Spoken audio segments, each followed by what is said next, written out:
Enfin, ça fait du bien. Enfin une belle victoire. Enfin du pressing, enfin des trucs. C'est l'addition à chaud, les gars, et c'est tout de suite.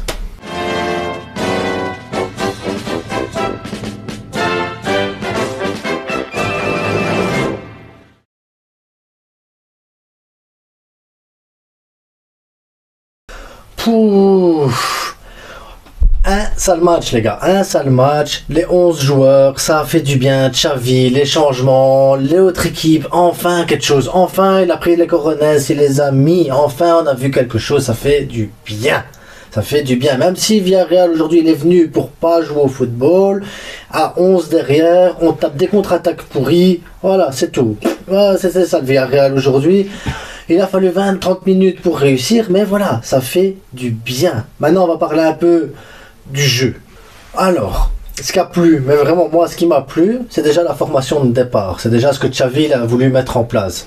Plus de Busquets, des changements, mettre un peu de concurrence comme ça, en mettant Ferran et en mettant Ansu Fati, c'est pour montrer à Dembélé et Rafinha que voilà, s'ils veulent gagner du temps de jeu, s'ils veulent prouver chaque semaine qu'ils sont des titulaires indiscutables, ah ben voilà, maintenant il y a des joueurs derrière qui apportent des trucs, il y a des joueurs derrière qui montrent des choses. Donc maintenant, la prochaine fois que Dembélé et Rafinha sont sur le terrain, ils doivent montrer qu'ils sont meilleurs qu'eux. Parce qu'aujourd'hui, Fati, Ferran ont apporté quelque chose, du moins en première mi-temps.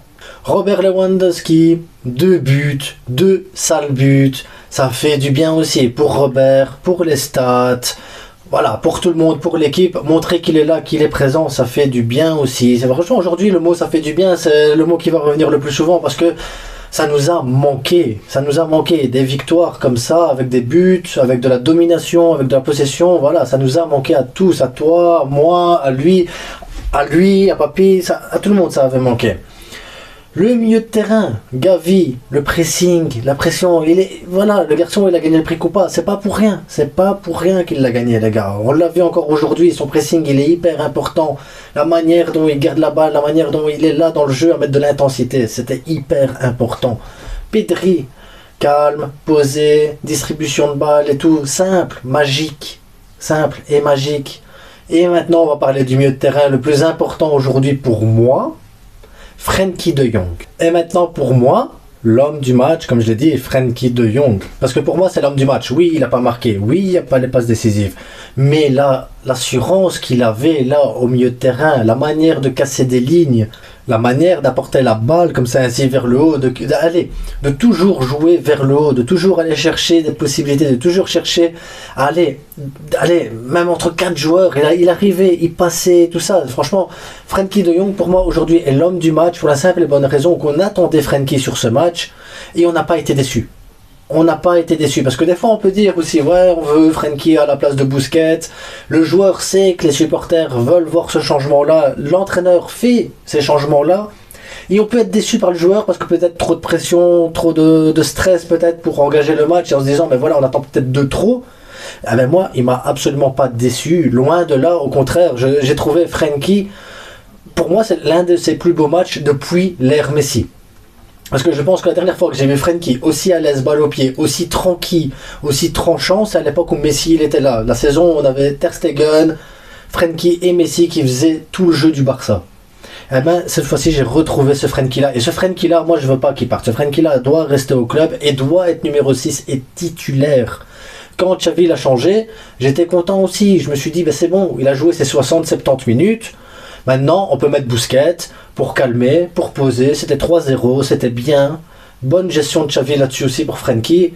Et j'espère que ça va continuer. J'espère que c'est rentré dans les oreilles, dans la tête de Xavi, tout ça. Parce que on peut plus continuer avec Busquets dans les matchs avec pression. On peut plus continuer avec Busquets dans les matchs où il y a trop d'intensité. Là, c'était parfait. Et on doit garder ça. On doit garder ce jeu. On doit garder ça. On doit garder Frenkie à ce poste-là parce que c'est son poste. Et maintenant, on arrive à la défense, simplement. Donc, Jordi Alba, pour moi, a fait un très bon match. C'est pas le meilleur défenseur du monde, on est tous d'accord, mais pour moi, il a fait un très bon match. Il n'y a pas eu d'erreur défensive. Offensivement, il a apporté, bon, comme d'habitude, 1 ou 2 centres ratés. On sait, on connaît le Jordi, mais sinon, balle au pied, rassurant. Et sur le premier but, c'est sa passe. Parce que sa passe qui met là entre les joueurs, c'est ça qui tue toute la défense, qui casse la ligne et qui nous permet de marquer le premier but. C'est Jordi Alba qui a lancé le match, c'est Jordi Alba qui a fait le nécessaire pour qu'on puisse se procurer d'autres occasions. Donc Jordi Alba, pour moi, c'est le deuxième homme de ce match ici. Et ça me fait mal de le dire, moi qui demande à ce que Jordi Alba quitte le Barça, qui voilà, pour moi il a plus le niveau et tout ça. Aujourd'hui, il a montré que c'était un joueur du Barça important. Et on demande maintenant à ce que, à chaque fois qu'il soit titulaire, bah, qu'il fasse ce genre de prestation. Ce genre de prestation pour moi est hyper important. Koundé, les gars. Koundé aujourd'hui a fait un très bon match. Pas le meilleur match. On sent qu'il est en train de revenir tout doucement. On sent que voilà, il y a... Allez, il lui manque un peu de rythme. Mais sinon, sur ses phases défensives, il a été très bon. Sur le placement, il a été très bon. On sent que voilà, le garçon, il rassure. Et il va faire du bien. Il va faire vraiment beaucoup de bien. Par rapport à Sergi Roberto, que j'ai trouvé, moi, trop facilement dépassé. Après, ben, Koundé était là pour, justement, gommer ses erreurs. C'est ça qui m'a fait du bien avec Koundé surtout, c'est qu'il a gommé les erreurs de Sergi Roberto et qui nous a permis de ne pas être en danger. Et ensuite, on a Marcos Alonso, qui, je trouve, défensivement... pas très rassurant. Après, balle au pied, ça va. Le jeu long, ça va. Le jeu court, ça va aussi. On voit que voilà, il a l'expérience, il y a ce qu'il faut, sans que le placement n'est pas mauvais non plus. Mais défensivement, mais il me fait penser un peu à Jordi Alba. Il manque d'assurance en fait sur le plan défensif. C'est surtout ça, moi, Marcos Alonso, qui m'a un peu dérangé. Mais après, on va dire ce qui est. L'équipe de Villarreal, ils ont décidé de jouer à 11 derrière. Ça partait en contre-attaque. Donc heureusement, on n'est pas non plus tombé sur une équipe comme le Bayern ou le Real Madrid, voilà, des grosses équipes qui, eux, ils savent jouer l'offensive et qui savent nous mettre en difficulté. Là, Villarreal, aujourd'hui, franchement, ils avaient décidé de poser le bus, il y a 3-0, ils continuent à poser le bus. Enfin, j'ai pas bien compris la tactique d'Unai Emery et j'ai pas envie de la comprendre. Franchement, j'ai pas... Voilà, moi j'ai dégusté, on a eu une première mi-temps très intéressante, très importante, où on a mis les 3 buts, où j'ai trouvé chaque joueur assez bien. Et surtout dans l'attitude, j'ai trouvé quelque chose de positif aujourd'hui. Donc, on va s'arrêter là pour la vidéo. Donc, on va s'arrêter là ici pour aujourd'hui avec le Barça, que voilà, vous avez compris. Ter Stegen, j'en ai pas parlé parce qu'on l'a pas vu. Donc, est-ce qu'il a fait un mauvais match? Non. Est-ce qu'il a fait un bon match? Non plus. Voilà, mais je préfère me dire ça que il a sorti un gros match. Je préfère me dire on l'a pas vu, c'est très rassurant.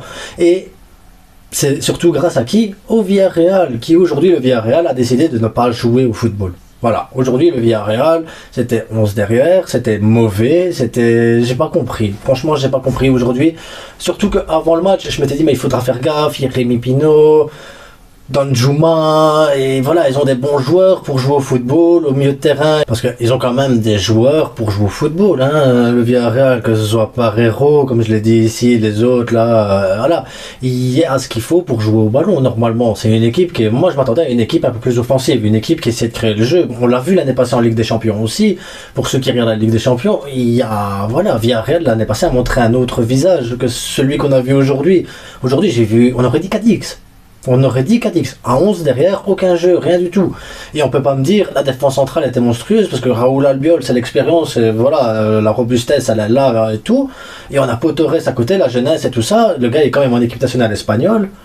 Et rien, les gars, rien. Villarreal, aujourd'hui, a décidé que, je sais pas, ils étaient en visite à Barcelone, ils ont été voir la Sagrada Familia, et ils ont été au port, ils ont vu l'aquarium, ils ont visité le stade, c'était beau, c'était joli, mais ils sont pas venus jouer au foot. Aujourd'hui, Villarreal, ils étaient pas venus jouer au foot. Et après, tant mieux pour nous, on avait besoin de reprendre de la confiance, on avait besoin des 3 points, on avait besoin de pas s'éloigner du Real Madrid qui a gagné le match d'hier, donc ça fait du bien. Maintenant, on se retrouve demain pour l'addition à froid, tranquille, petite analyse bien posée. On se retrouve aussi samedi pour l'avant-match, parce que c'est déjà samedi l'avant-match, parce qu'il y aura Bilbao ce week-end-ci, et donc on avait besoin de ces 3 points pour être en confiance. Et voilà, et pour terminer, conclure la vidéo, aujourd'hui je noterai le Barça avec une note de 9 sur 10, gestion, intensité, pressing, tout ce qu'on avait voulu voir. 9 parce que 10 ce serait trop. Alors, vous, si vous trouvez que je suis trop gentil avec eux, n'hésitez pas à le mettre en commentaire. Si vous trouvez que je suis bon, mettez-le aussi en commentaire. Si vous avez vu d'autres points positifs, négatifs, s'il y a des joueurs qui vous ont déçus ou plus ou quoi, n'hésitez pas. Je sais que j'ai pas parlé des remplaçants, mais c'est surtout que voilà, le score était déjà 3-0 et que voilà, on a fait des changements pour faire des changements. C'était de la gestion en deuxième mi-temps. Maintenant, abonnez-vous, likez, commentez, comme je vous ai dit les gars. Commentez, dites-moi vous vos impressions, ce que vous avez pensé du match, votre cote à vous, et on en discute dans les commentaires. Bonne soirée les gars, et Visca le Barça. Barça, Barça.